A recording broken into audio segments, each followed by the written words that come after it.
当你看到我的名字的时候，就表示你走对了。那里摆着魂灭生所有的收藏品，在魂殿之战中战死的英雄都被囚禁在那儿。有的神识已灭，有的开始变邪恶，只有极少数人，不，只有我逃了出来。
有几句话，你听我说完。你这个叛徒，你说什么我都不会信。多年之前，我就应该死了，但是我被魂灭生抓起来了，他把我关在这儿，用魂殿的邪术，夜以继日地折磨我，逼我用傀儡术造出无数个化身，扰乱、盗窃大龙。你明知这样做的后果，可你还是帮了他。魂殿的祭坛一片虚无，我被锁在这儿，连求死都不能，只能独自面对这无尽的黑暗，听着冤魂们凄厉的呼号，直到最后一点神识都错没在这虚空里。但这需要多长时间？10年、100年，甚至10000年。你害怕了？当邪恶真正降临到我身上，我只有屈服。还好你来了，本来我想让你救我，但现在我只求一死。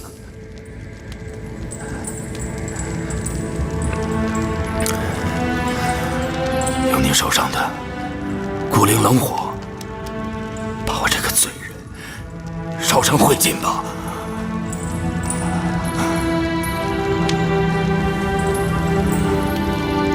来吧，这一天我等很久了。来啊，我求你了。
今天我们得死在这儿了。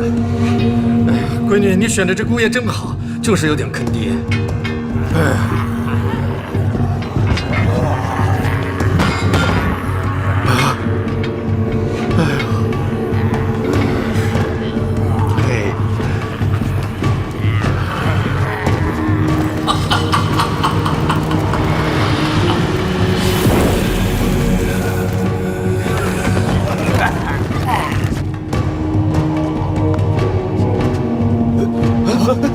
我们是什么时候上的场？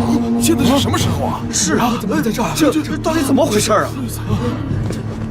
哎，国师，国师，国师，国师，你怎么了？国师，国师，国师，哎呦！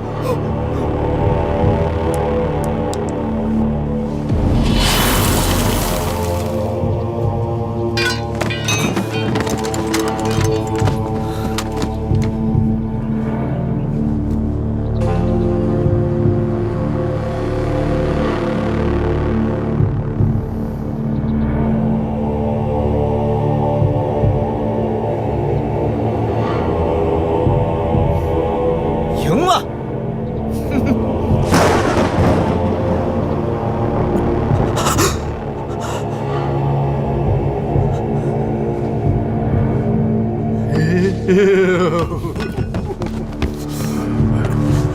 哎呦，姑爷，你侥幸成功了你，还是坑爹呀，坑爹呀！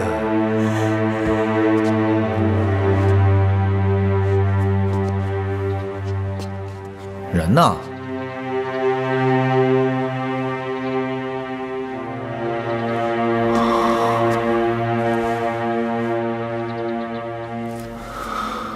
国师的本尊呢？破了。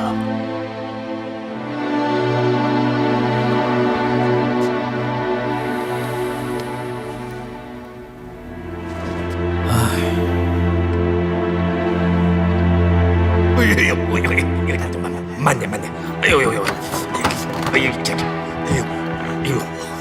哎呦，我这身子骨啊，哎呀，我海不东发誓啊，我这辈子再跟你匡扶正义，我就是你养的，坑人，哎呦，海老，这次还是多亏有您了。我要回学院了，咱们就此别过吧。哎，你不回家看我闺女啊？下次吧，您带我问她好。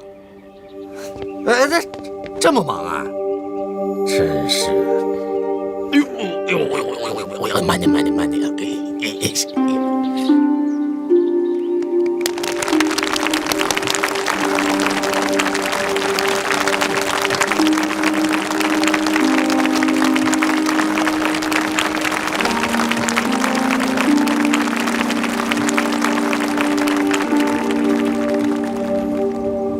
却被自己心中的恶念给打败了。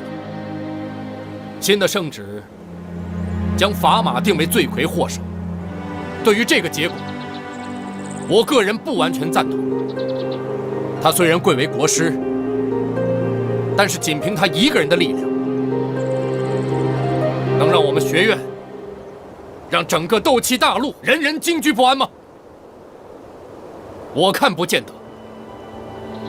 是我们每个人心中的猜忌、恶念，还有个别别有用心的人从中作梗，才让这股恶势力越来越大，把我们自己变成了恶人的帮凶。今天，我希望同学们能够明白，不论在任何时候，要学会独立思考，要坚持心中的善良。要相信你们身边的朋友，只有这样，才是战胜魂殿真正的武器。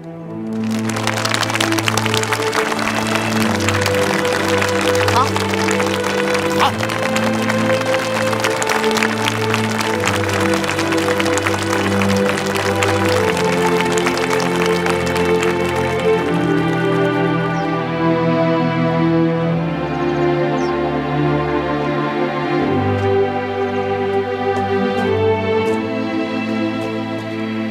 古贺长老。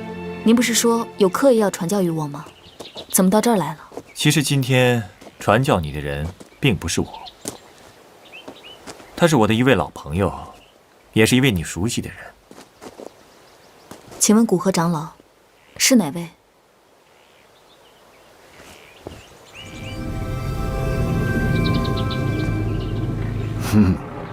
是我。宗主。云山宗主。弟子纳兰嫣然，参见宗主。哎，不必多礼，我还没恭喜你呢。你现在是纳兰族长和宰相了。弟子不敢。哎，这是好事啊！我此来不是以宗主的身份，只有古河和你2个人知道，所以放自在一点啊。是。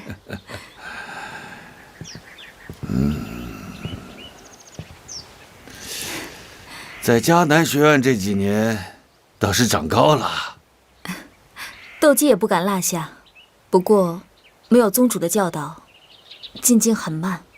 哎，等你从迦南回来以后，我会把云岚宗最精妙的剑法传授给你的。多谢宗主。古河，哎，就让我们2师徒讲几句私房话，无妨吧？请老宗主自便。古河还要准备下面的课程，我已经吩咐门卫了，不让任何人随便进来。古河先行告退。啊，请。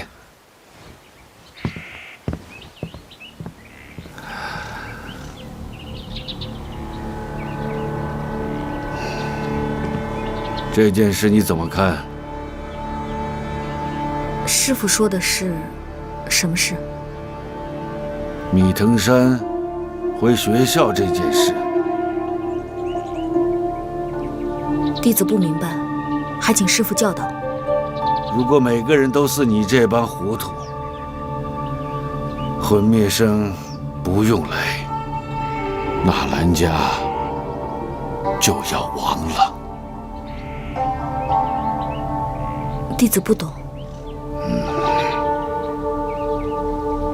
假如你和纳兰家之间要牺牲一个，你会选哪一个？牺牲。爷爷信任我，将家族传给我。纳兰家若倒了，我便对不住爷爷在天之灵。若要牺牲，当然是我。好，我千里迢迢来到这里，就为了这句话。请宗主明示。黑暗将至啊！谁会想到，国师砝码，原来竟是魂殿的奸细，将2任皇帝玩弄于股掌之中。现在，斗气大陆危在旦夕，我们得想个法子自保了。宗主的意思是？当今的5大家族，还剩下什么？纳兰家，你父亲这一辈没有高手。萧家，萧战他自废了斗气，其他人都是废物。虽然有个萧炎，但是他只是个不懂事的小孩。龙岛古家一向是避世的，危机的时候靠不住，所以现在就剩下星陨阁和云岚宗了。爷爷在世时也说过这样的话。当初爷爷送嫣然上山学艺，拜云岚宗宗主为师，也是想学一些技艺，能够自保。怎么自保？想当年，我们攻打魂殿的时候，损兵折将，高手牺牲了不少。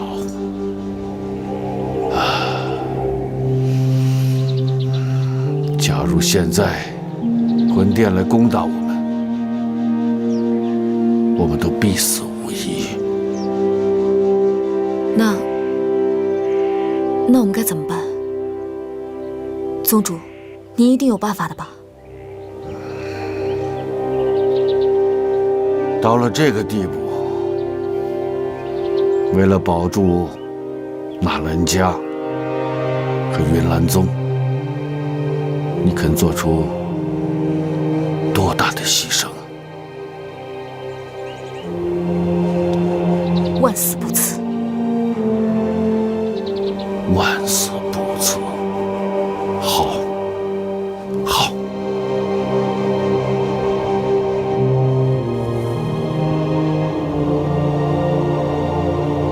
快走了。终于回来了。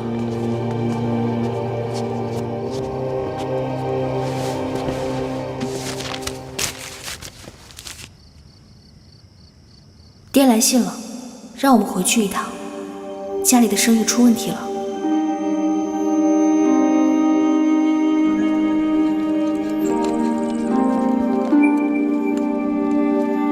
不用送了，我们很快就会回来的，不用担心。要是有人找麻烦，只要你一封信，不管千里万里，咱们星夜兼程。谢了，好意我心领了。萧炎，药材上需要帮助，尽管找乌坦城的炼药师工会，你是工会一员，他们会尽力帮你的。是，需要我出面，尽管给我写信。多谢藤山长老。哎，不然我们都请假，一起去你家玩好不好？好啊，好啊，好主意。行吗，老师？哎，学院可没这规矩啊！别当着我和藤山长老的面说这话，到成了我纵容你们犯错误了。萧炎、薰儿，你们要快去快回啊！是。是。走吧，保重啊。嗯。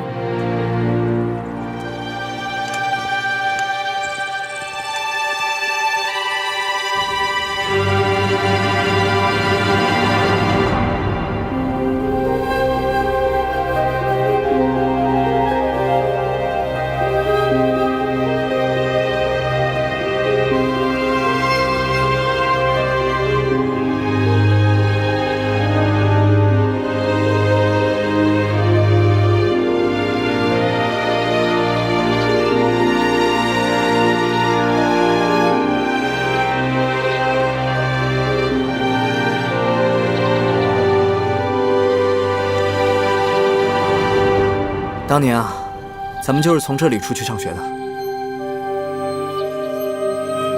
别这么老气横秋的，高兴一点。这么久没见爹，他还不得高兴坏了？走吧。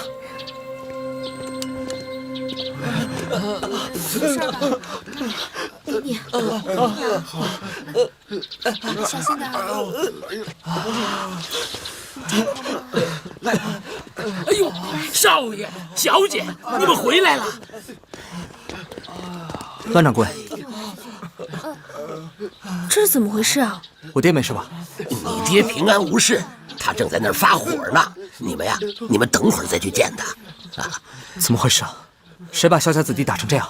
别提了，这也是邪了门了。咱们派出去的车队呀，必定遭劫。哎呦，这些个强盗也不知道打哪儿来的。乌坦城也有土匪吗？有土匪，这土匪也邪了门了。别家的车队呀，他一概不管，专门劫咱们萧家的。你说这事儿奇怪不奇怪？那一定是家列家，一查不就明白了吗？哎呦，查了就是查不着啊。哎，差不多了，你们进去吧，老爷在书房呢。啊，好，走吧。哎，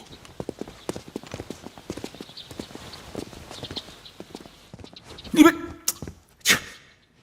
我给你们留了这么好的人，啊，不就是想让你们好好保护车队吗？可你们呢，一打起来你们先跑，把那些手无寸铁、没有练过斗气的人全都留在那儿。要车保护不了没关系的，人才重要啊！那些掌柜的，那些伙计跟了我这么多年，你让我怎么向他们的家人、妻儿老小交代呀？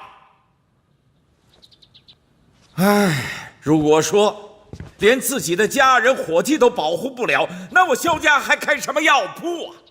关门滚蛋，不要在这儿待着了。爹，爹，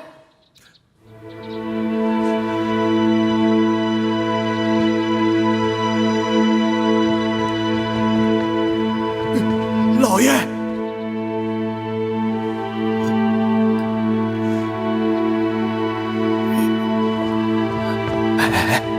快扶伙计们到后边疗伤，咱们都走，都走。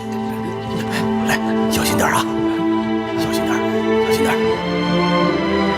你们俩，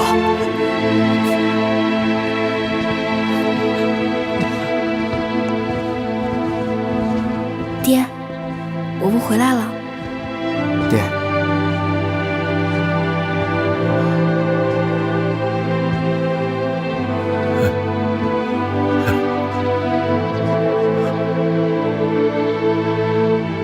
长高了，胖了，爹，爹，我们刚才听见大老远就在那儿骂人，我们都不敢进了。爹，这次我回来了，您就不用担心这事儿了。不管是谁，我都会让他付出代价的。刚一回来就打打杀杀的，像什么样子？切！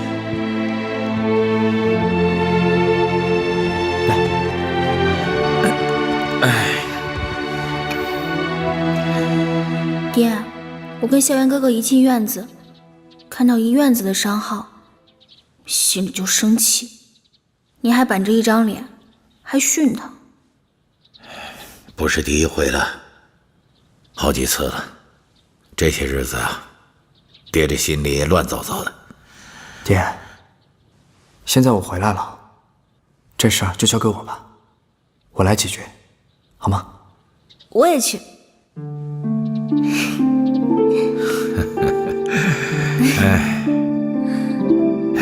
你们回来了，我这心里就踏实。我告诉你们，你们上学的时候，我一得到你们在学校的消息，就特别高兴。我每次给你娘上坟的时候，都跟她唠叨唠叨。你们回来了，我这心里就踏实。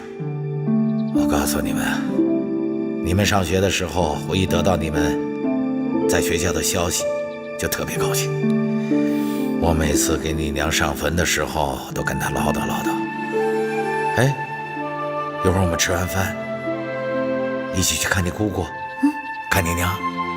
好，我们一起去。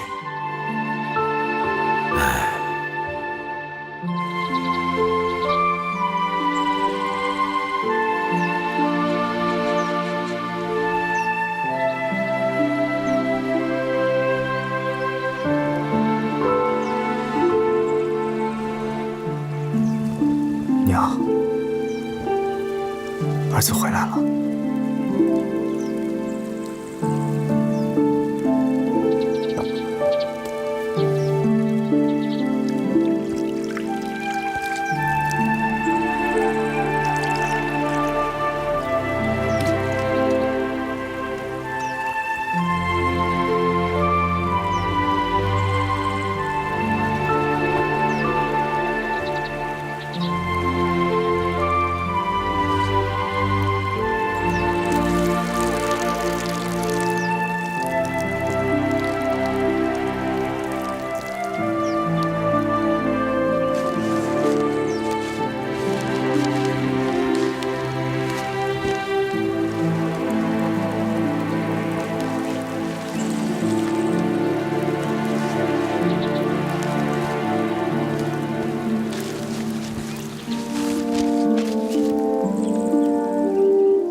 药材这种生意呢，也是要有点实力才能做的。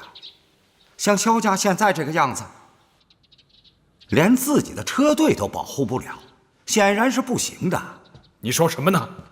谁家没遭土匪抢过啊？啊！让他说完。我家列家最近10年还真没有被土匪劫过。我们从云岚宗重金聘请这3位高手，又结交了那么多好朋友。家列家商队的旗号一打出来，一定是安全的。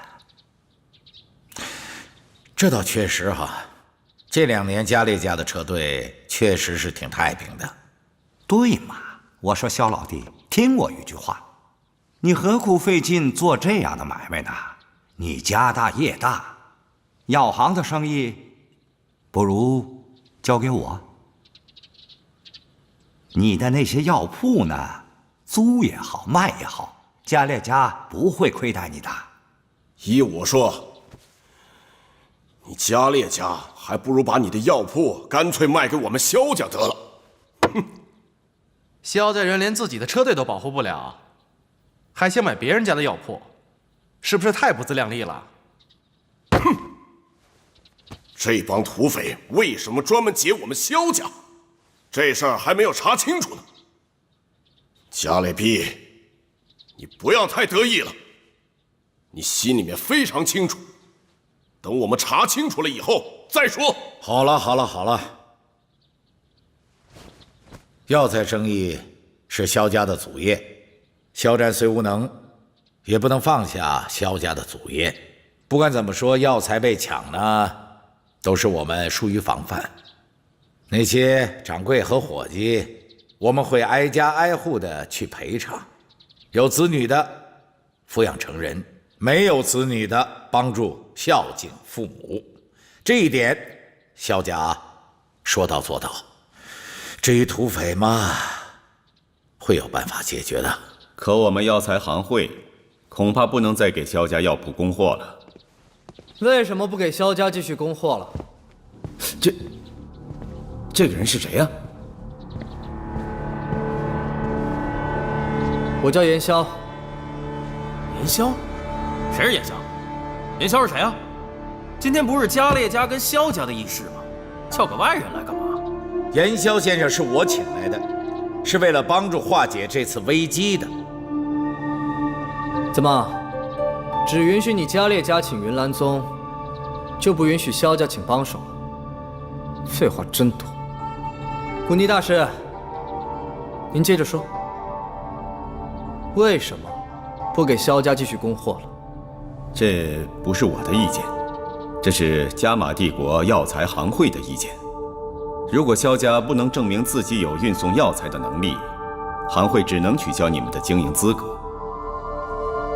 我是代表行会来宣布这个决定的。还有，你们这次运送的药材当中也有家列家的，我们也付了运费，萧家是不是该赔出来呀？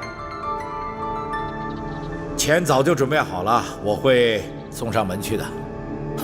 行了，我说萧伯伯，您就甭说自己家有钱了，我们家列家不缺那点钱，只不过是因为我们明天邀请了炼药师工会的人来，人家炼制丹药没有原料可不行。你们需要多少原料？列个单子，我们萧家照样送上。就这些，明天一早就要。好，一言为定。严萧先生，咱们说话可是一言既出，驷马难追。要是拿不着这药材，怎么说？萧家乌坦城30间药铺，全归你们了。真的？一言为定。古尼先生，麻烦您做个见证。告辞了，咱们走。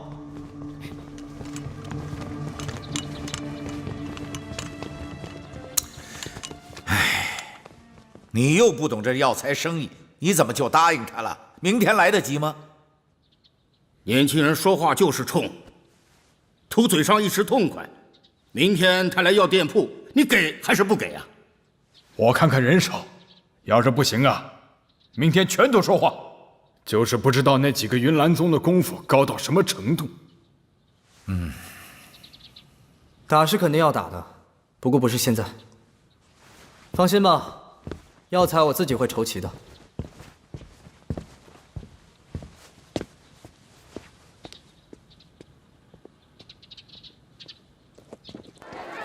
哎，爹，你干嘛？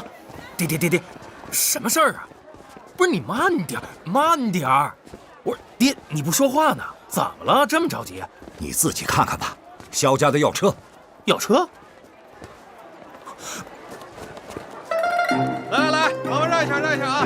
哎，小心啊！走，麻烦让一下，让一下。这才2个时辰，他们就有药车送过来。他们是飞过来的？我怎么一点都不知道啊？行啊，他们真找来一个好帮手啊！连霄，没听说过呀。来，小心啊，慢点，加把劲啊！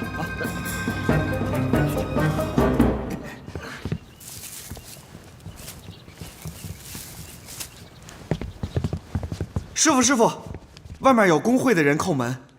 工会的人？谁？不认识。啊，他穿了一件3品的长袍。3品长袍？赶紧召集众师兄弟，开中门迎接。是。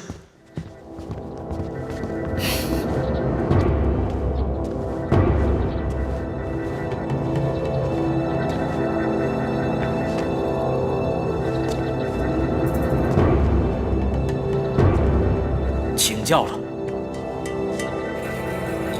在下久在乌坦城，孤陋寡闻，不知道先生的名讳。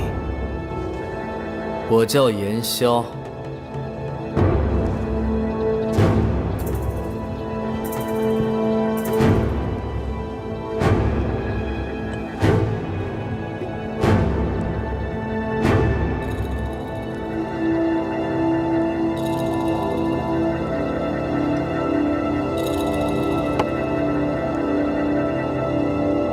请问严霄先生，您师承于谁？来我们炼药师公会有何贵干？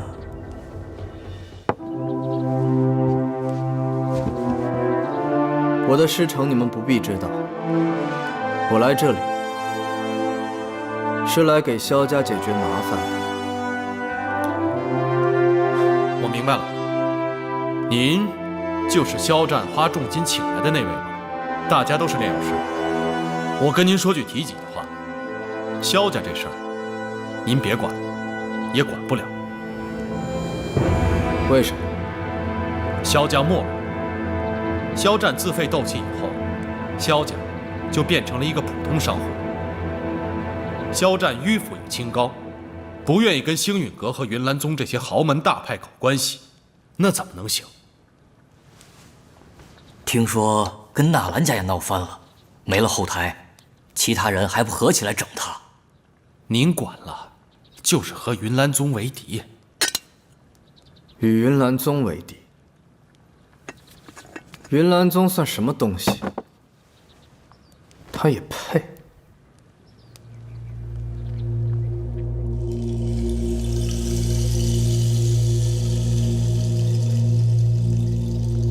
严霄先生，看您年龄跟我也差不多。竟然穿上了3品的长袍，您能露一手吗？不得无礼！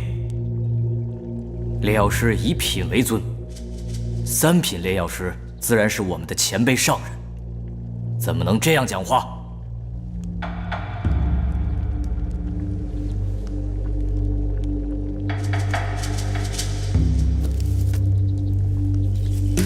方才我看见你们在炼制断魂草。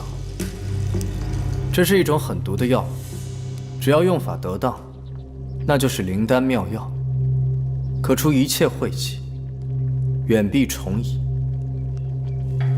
只是你们提纯的方法不对，把这草全都烧成了废物。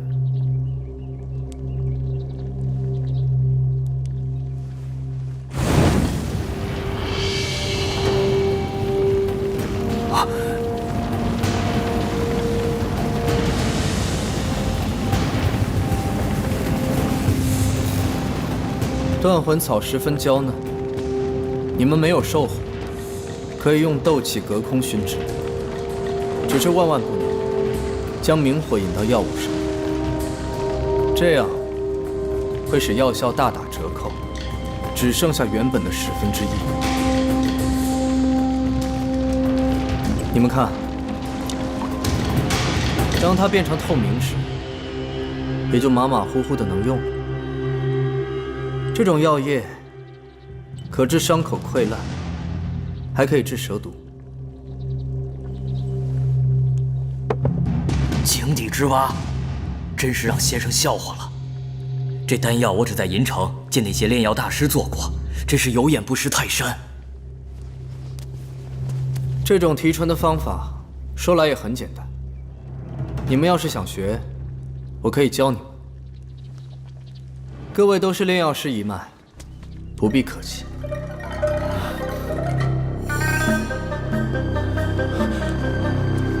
多谢元宵先生。还有一事，我想请各位帮忙。但有所命，一定遵从。谈不上帮忙的话，明日萧家会进一批药材，我想请各位到萧家门口帮萧家炼药。多年来，萧家一直都不顺，我要请大家给萧家除除晦气。严萧先生，您是不是一定要站在萧家这边？这是自然。那么，乌坦城炼药师工会上上下下谨遵先生命令，一心一意支持萧家。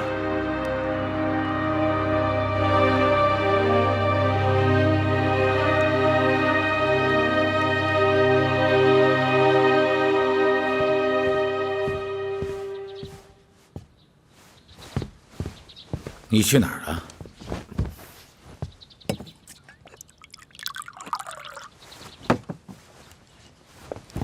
我刚才去炼药师工会了，明天工会的人会到萧家门口来炼药，炼1天。哦，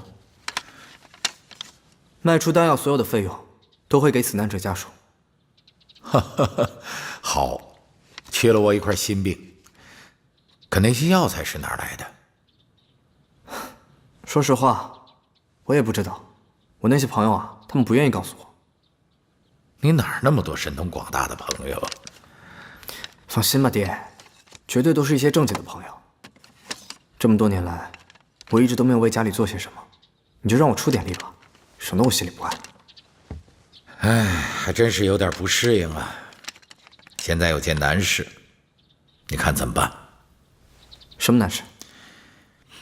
你看啊，我们要进货，萧家总得有个押车的吧？我现在正在萧家的族谱里找会斗技的青壮年，看看找谁合适。爹，我一直都觉得这次的事情有蹊跷。土匪劫道，抢东西就行了，为什么要杀人？我看这次就是有人专门针对萧家。一个人都不用了，就我和薰儿吧。我和他押一趟车，看一下对方到底是什么来路。那些伙计的伤我看过，对手是剑客。云岚宗那几个人也使剑。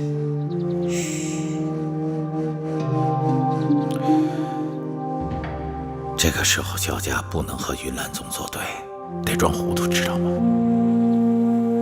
云岚宗算什么名门正派？随便乱杀人。也是我萧家家门凋落。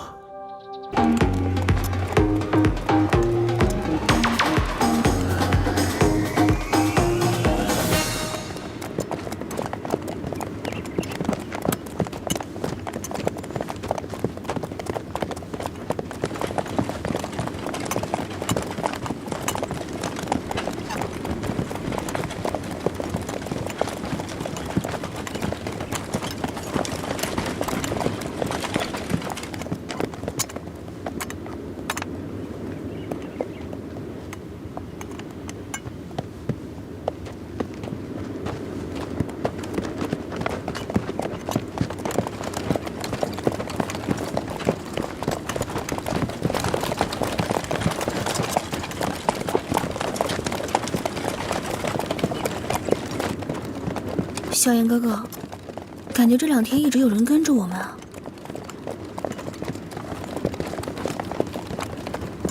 我们今天在哪里打劫？啊，过了这片山谷，前面有个集市。严少爷，这天儿太热了，要不咱们在集市附近休息，等过了明天早晨再出发吧。这才过正午就住下吗？前面的集市里啊，有几个佣兵团，咱们可以租一些佣兵啊，当做咱们的短程保镖。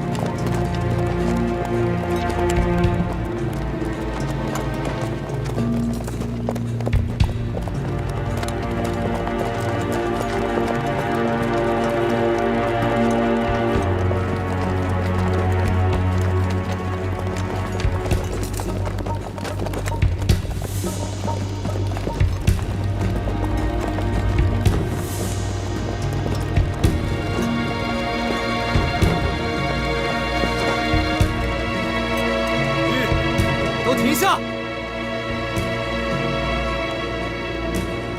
薰儿，你看好他们。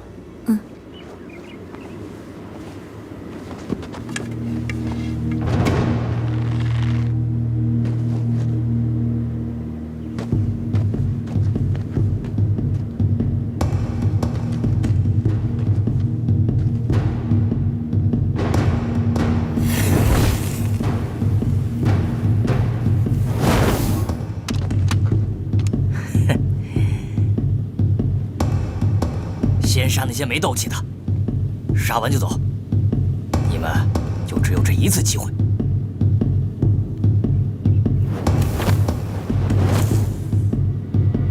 你们要劫货，把货抢走不就完了？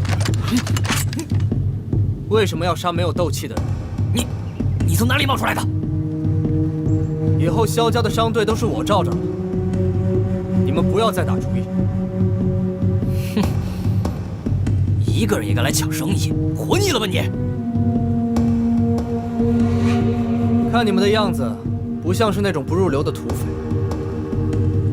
你们是佣兵吧？说，你们是哪个佣兵团的？是谁雇佣你们对付萧家？动手！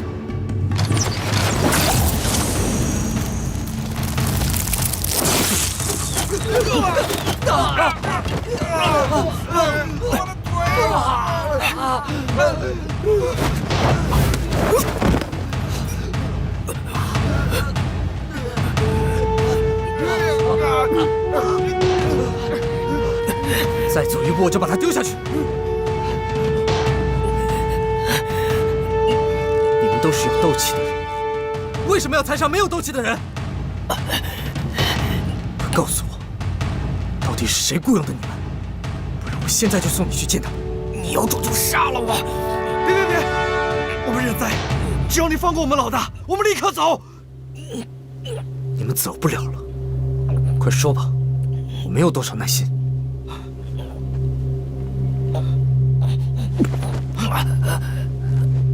我们是大石镇狼头佣兵团的。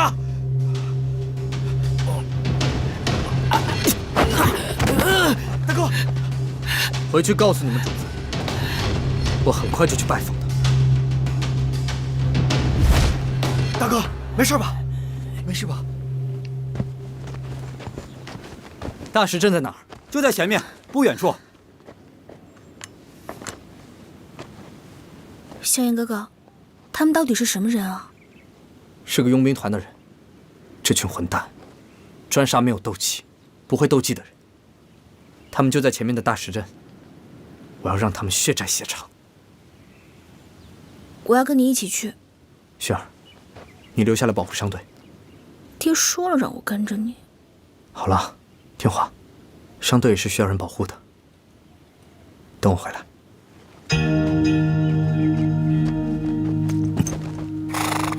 撤！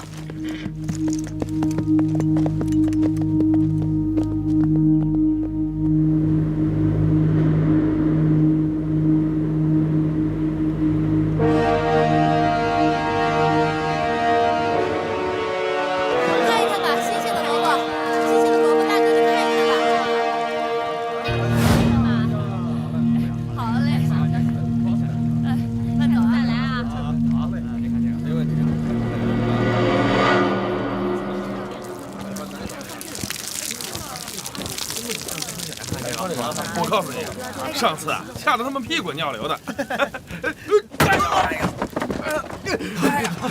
什么人？什么人？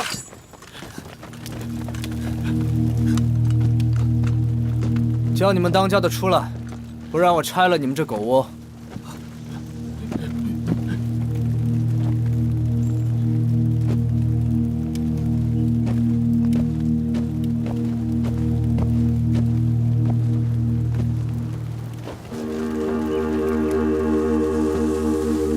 在家木蛇，请问阁下到此所为何事啊？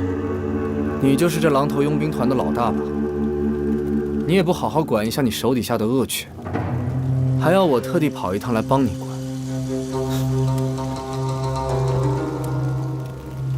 砸场子也得留个名号吧？你不配知道我的名字。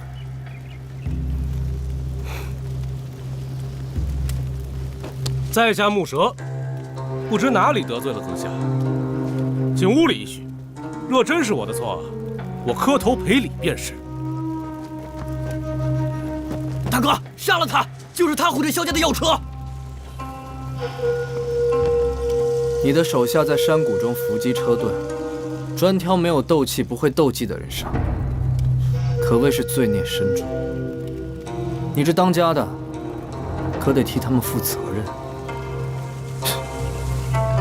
我狼头佣兵团在大石镇也是响当当的，用得着你教训？你信不信？我随便动动手指头，你今天就别想出这个门。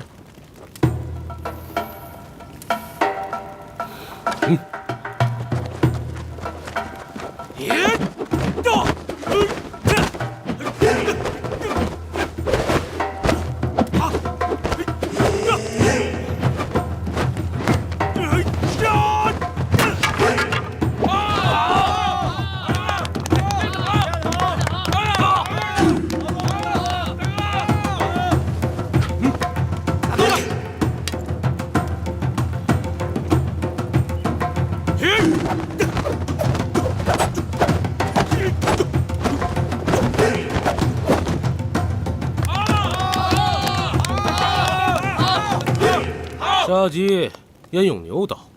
哼！对付你，赤手空拳足够了。大哥，喝水。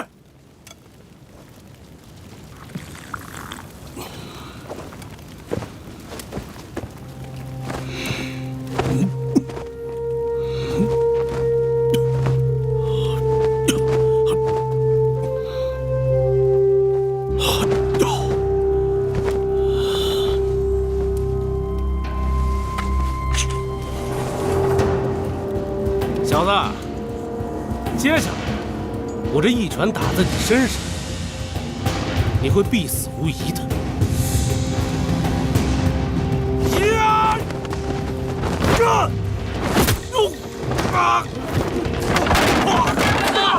大哥！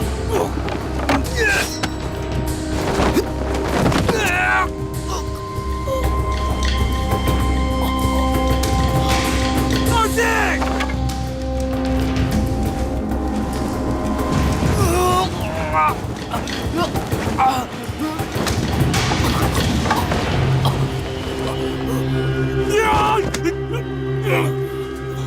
你们狼头佣兵团专杀没有斗气的萧家之人，罪孽深重。今日我在此废你们二人斗气，省得你们俩日后再作恶，让你们尝一下没有斗气的滋味。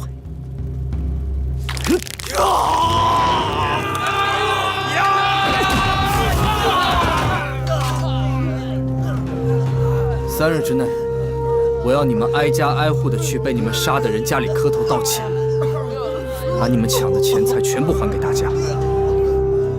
若是没有做到，我定再来拆你们的狗窝。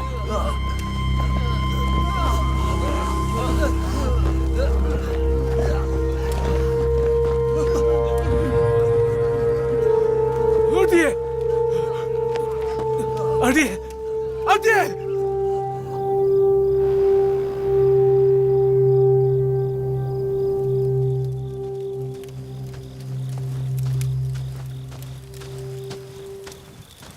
商队的伙计都睡了。放心吧，一时半会儿醒不过来的。你也不问他是谁雇佣的他们？雇佣他们的人，一会儿自己就跳出来了。我看那些佣兵团的人也不怎么样啊，怎么能打伤那么多萧家子弟呢？来了。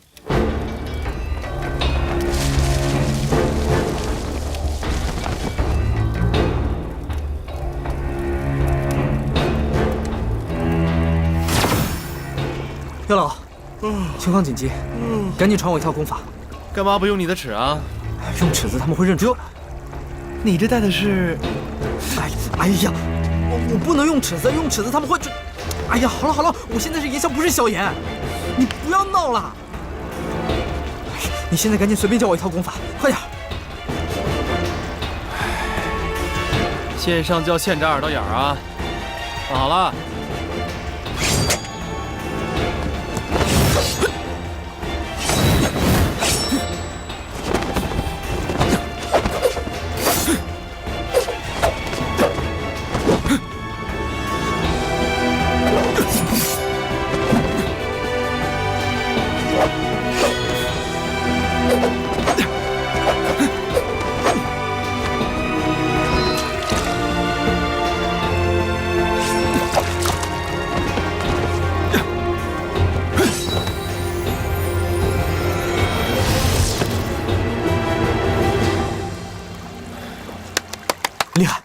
厉害，记住了吗？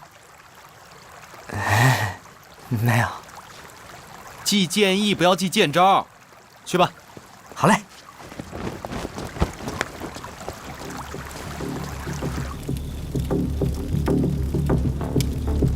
保护好他们。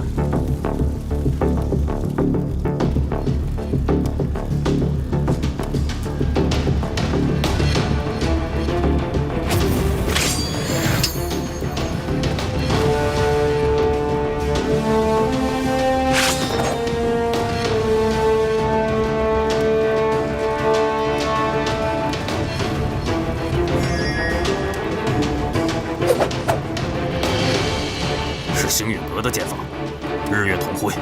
炎萧兄弟，难道你是星陨阁的师兄？咱们老宗主与星陨阁的阁主私交甚厚，大家要是有什么误会，可先要说开了，别伤了和气。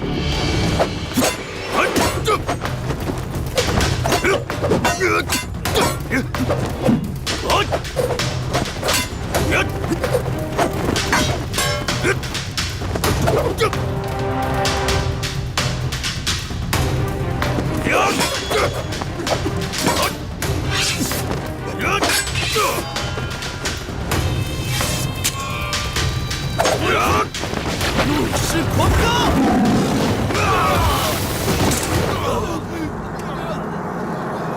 身为云岚宗弟子，做人保镖也就算了，你们还滥杀无辜。云山那个老乌龟，自己不正，没想到手底下的弟子也这么恶，竟敢出言侮辱宗主，你的死期到了。一个加列壁，想必是请不动你们云岚宗的。说吧，你们究竟是奉谁的命令来为难萧家？你们又为什么要袭击萧家的车队？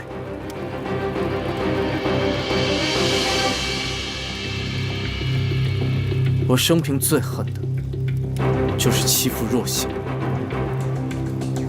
像你们这种滥杀无辜的人，该死！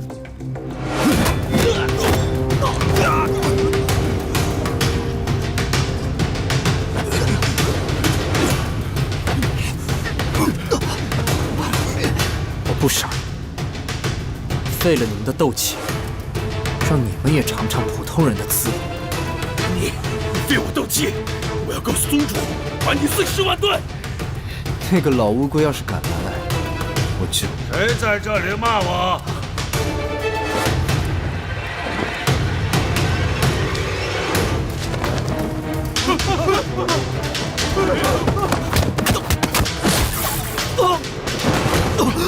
师宗主，别过来！你是谁？在下严晓，星陨阁弟子，拜见老宗主。剑法是寒风教的吗？却是寒阁主所授的日月同辉剑法。就你这几手三脚猫的剑法也叫日月同辉？你的怒视狂罡呢？你怎么会萧家的功法？你到底是星陨阁的人，还是萧家的人？萧家孤傲保护商队，作为交换，他们送给我这门功法。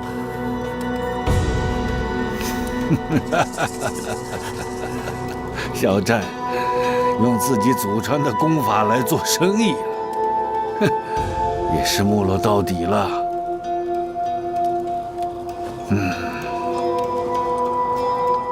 就凭几手三脚猫的功夫，就把你们的斗气废了？我们不知道他会怒视狂罡，被他偷袭了。自己斗气不够，就敢偷跑出来？啊！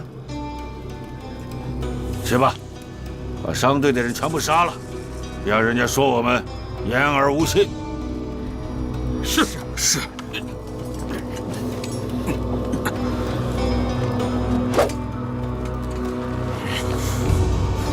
等一下，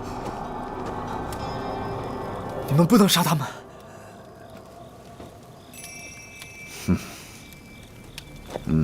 你倒有几分骨气。我跟你们韩阁主有交情，看在他的面子上，你赶紧滚吧。那些商队的人，他们都不是斗者，都是普通人。你们这样欺凌弱小，算什么名门正派？你不怕死吗？当然怕。可就算死，我也不会眼看着这一切发生。好，言萧是吧？杀几只蚂蚁，还不用我亲自出手。如果你可以跟我过3招的话，我今天就饶了你。